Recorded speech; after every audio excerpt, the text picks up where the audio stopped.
Fuck, dude. Honestly, they even said like I wasn't supposed to walk or anything like that. And if I did come back and I did survive, then I would just be like a paraplegic, like little Joe Swanson style. Yep. Yeah. So, and like eventually, like I came to. Like I remember, like I was in the hospital. I was kind of out of it, and they told my mom that like I'm not gonna be able to move my legs.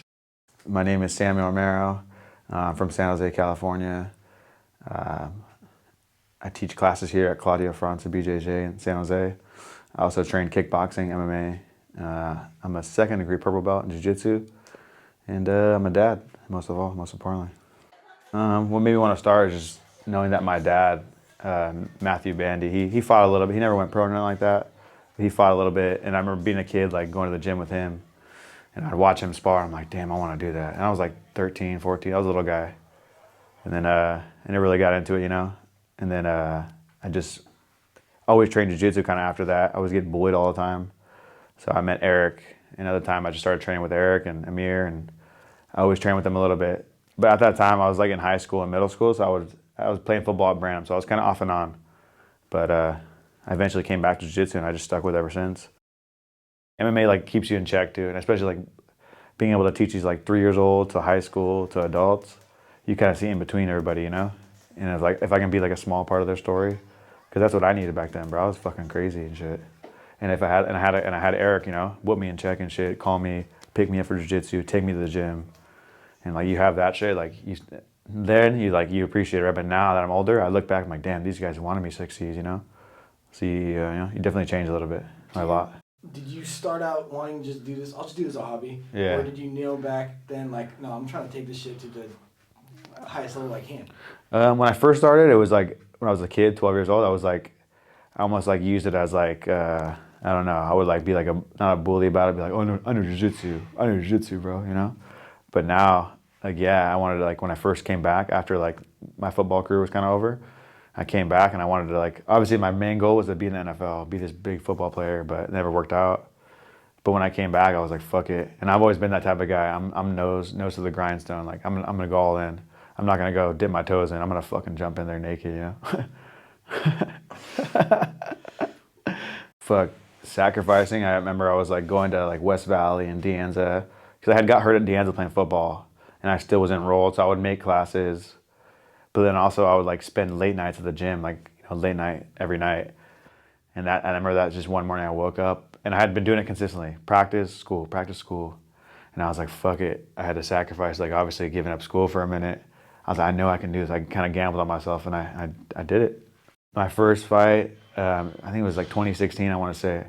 But I was really excited. I remember I always watched like Robbie Lawler shit because like he's like a full fucking balls to the wall guy, and that's kind of how I wanted to be when I go out there. They gave me this dude. His name was John Eslana. Hope you're doing well, brother. But that guy, I think he was like a black belt in like Taekwondo or something. Super crazy guy. I remember this fight so vividly, bro. Because I remember I was like pretty nervous, bro. I remember walking out there. My grandfather was there, my grandma, everybody was there. And I was scared. Right when they came out, I was looking at I remember like I felt my feet, looked at the mat, I'm like, this is legit. But in that moment right there, I thought about like, I just thought about like my idols. Robbie Lawler, that guy was crazy. Carlos Condit, all these crazy guys, Jorge Masvidal, like shit like that. And they had no fear. They made it look easy on TV, right? But when you're in there, I stared across, I was like, that's right when he hit me, that's when I woke up. I was like, oh shit, I'm gonna fight. Fucking grabbed him, took him down. And I remember like, I had missed a few shots, but then I think like the third or fourth shot that I landed, that's when I felt. I was like, damn, this is what it really feels like to fucking punch someone. But once I hit him, it felt crazy, bro. And I was like, I love this shit. And I remember like in the video you see, I punch him, the dude throws me off, and like I almost snap out of it because I don't even realize the fight's over. I look down, I'm like, I'm like, oh shit. Wins, you feel so good. I remember like after that, I went on like 3-fight win streak. I got offered a title fight against this good fighter, Tyler Escoto, really good guy. He's from San Diego, up and comer. He's a fucking animal. We had a straight war, went to decision, lost. That was my first like amateur title fight. I was sad over that. I was like bummed out. Yeah, the losses are tough, bro. I gotta fix my losses. And I went out there and I knocked this dude out 52 seconds. Fucking Raymond Lopez. Hope you're doing well, bro. I felt so good after that. And then after that, I made the decision to go pro. Pro was fun. It was dope. Fucking had some fucking sick ass wars, but I lost some fights too. But I don't know. It just changed you a little bit. March 24th, 2019 was the last time you were in the cage. Yeah. Can you remember that fight at all? Yeah. That was my last fight. It was a good fight against Gabriel Pacheco. It was fun. Cool guy as well. Super dope. I know you talked about this 1,000 times, but for the people that don't know, I mean, I guess can you go through what happened that night after the fight? Yeah, dude, the next day I remember just going out. We went to sushi, all you can eat style, because I had a little money in the pocket, you know? We went to get some sushi. I didn't even fucking drink beer. I was drinking beer. After that, we ate more. Went to back to San Pedro Square because I was bouncing down there. So I stayed around and I hung out with some of my other friends and they were bouncers and we hung out. We were drinking. And then the next thing I remember is just getting offered a shot. And then I wasn't drunk or anything. I was buzzed a little bit, you know, I wasn't too fucked up. But I remember taking the shot and I remember just feeling really nauseous. And the next day I remember just waking up fucking that Tuesday or Wednesday or wherever the day is, Wednesday. And I'm I wake up, I have a tooth in my mouth and I start trying to talk and it's just weird, bro. You know, it's still an open shit, still open case and shit, but went out for drinks with some friends and shit. There was some dude there. I was with some girl. Yeah, I was out there drinking, and then I guess her boyfriend got mad that we're all together, and he had his friends fucking jump me and do what they had to do. Time since he fell, more than 5 stories off of that highway overpass, a San Jose mixed martial arts fighter is talking about what happened. Downtown San Jose, where Sam Romero was last seen heading home. A local MMA fighter and martial arts instructor is on a slow road to recovery after falling more than 50 feet from an overpass into the Guadalupe River. I'm a collapsed lung, broken vertebrae, broken pelvis, a stent in my aorta, fucking fractured elbow, my face is destroyed. And are you aware of this? Yeah. You're conscious of all this going on and you're aware that you can't move right now? At this time, yeah, because I was you know, obviously I was still mushy because I was on medicated out at certain points of the day. But when I would come to, I'm holy fuck, bro, my legs don't work. After a while, my mom said I stuck my tongue out and I started moving my toes and shit. And then everyone's what the fuck? You know? My main thing was to come back and box because I didn't think I would ever be able to wrestle or grapple, none of that. My main thing was to come back and box. So I was trained to be a boxer. I was doing boxing footwork drills and fucking hitting the bag more.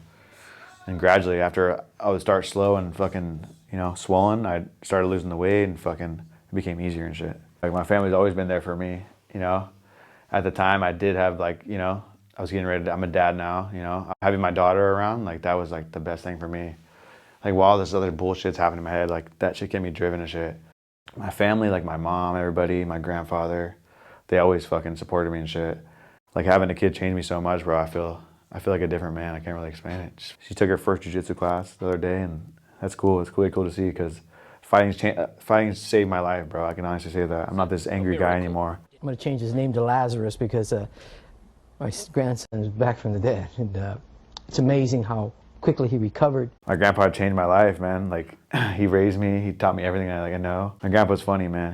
He changed my life so much, and he would always have heartfelt conversations with me. I still have voicemails from him that I listen to, and it's just so trippy because yeah, man, he's a big part of my life, and for him not be here it's hard, man. It's really hard. But he keeps me, you know, even now. Obviously he's gone and shit, but I was telling people this, bro. I feel the day. Obviously, my day my grandfather passed, I changed. But the day after the funeral, bro, I'm a different dude, bro. I'm not gonna fuck up. You know. Yeah.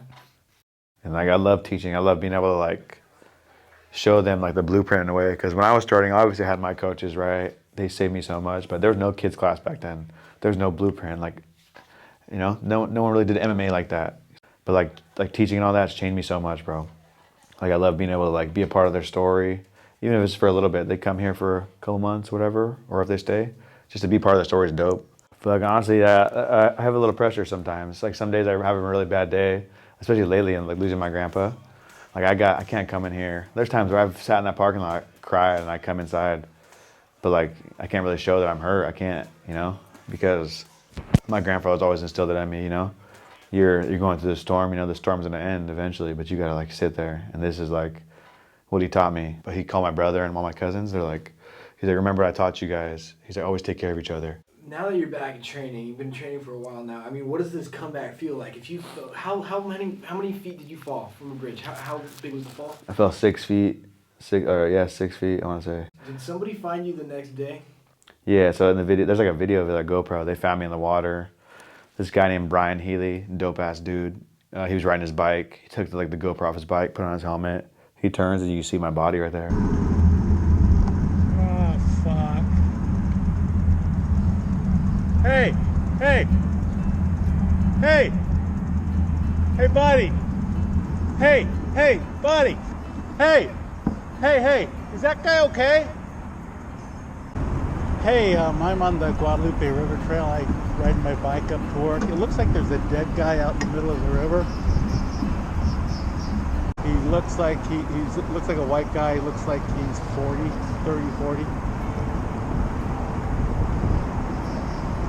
He moved his arms, and my expectation is yes. I'm about 20 yards. Just floating in the water. Fucking people are just walking by me, homeless motherfuckers. And he was the only dude that stopped. He didn't have to stop, you know? Talk to me about how your body feels. Did you think you're going to be back training like this? But how does your body feel? Is there a difference between before the injury to now? Is there anything you have to be careful about when you hit pads, doing jiu-jitsu? Fuck, honestly, yeah, my body feels different for sure. Like certain situations, I get on bottom, I'm stuck on bottom. Before, I'm like this fucking juggernaut, get out of there. But now I'm like, okay, I gotta be calm. I don't wanna just go too crazy, hurt myself or re-injure myself, right? But my body's definitely different. But also having this new body, I feel different. Like before, not that I was scared before, but now I have this different mentality. I'm in there, I'm like, I feel good, bro. I feel this is how I was supposed to feel in my journey as a pro fighter, you know, at this point. So what's next for Sam Romero? Fuck. Next for me, honestly, just keep training, keep being a good dad. I look to fight in the new year, you know. I have this management team, Genesis Sports Management, who were really close to me, and they've helped me like through this whole thing. Hopefully in the new year, I get like a fight or something. That's like my main goal through all this shit. Like especially losing my grandpa. Obviously like I wasn't scared of nothing before, but now I want something to chase. I want to be able to like, I keep having visions of it, bro. Like I think of it, I'm knocking this fool, whoever it is, and they raise my hand, I'm there, and I talk with my grandpa. And just to like do that, that would be like the cherry on top for me, to send it off. And like he's a boxer, he's a Golden Ghost boxer. So to send a message like that to my pa, that'd be sick, bro. Obviously you're gonna have bad days, but if I can stay focused and remember my hard times, remember my pa, I think that's what's gonna keep me through life. And I hope to I hope to just change, you know, change more and more and more, and one day just get my story out there more, and obviously my injury and shit, but to show like you can go through all this shit, but somehow, some way you can you burst out of the ground, you come out of it. So, yeah, brother. Thank you, man. Hell yeah. Fuck. You made me cry, bro.